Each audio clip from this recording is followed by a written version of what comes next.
amongst them. They talked about his kind in humiliating ways, for they feared what they did not understand.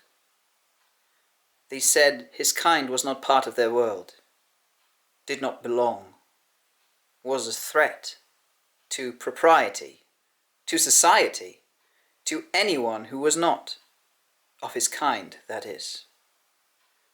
They talked about his kind and talked of bathrooms and rape and dress-up and birth certificates being a threat to women. Women with vaginas, that is. Not women without them. Women without them, that was what they considered a threat. They talked about his kind and talked of bodies and uteruses and menstruation. Menstruation in women, that is. Not menstruation in men. Men who menstruate, that was what they considered a threat.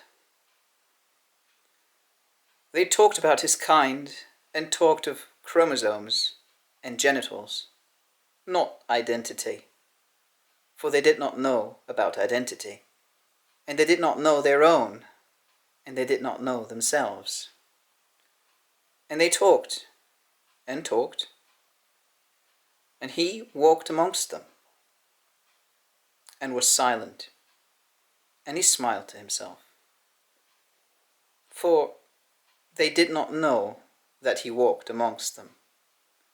And he smiled because he was invisible, and they feared the invisible, and they did not know what they feared, and their fear blinded them. And he knew things they would never know, and he did not wonder about their ignorance, for he knew all he needed to know.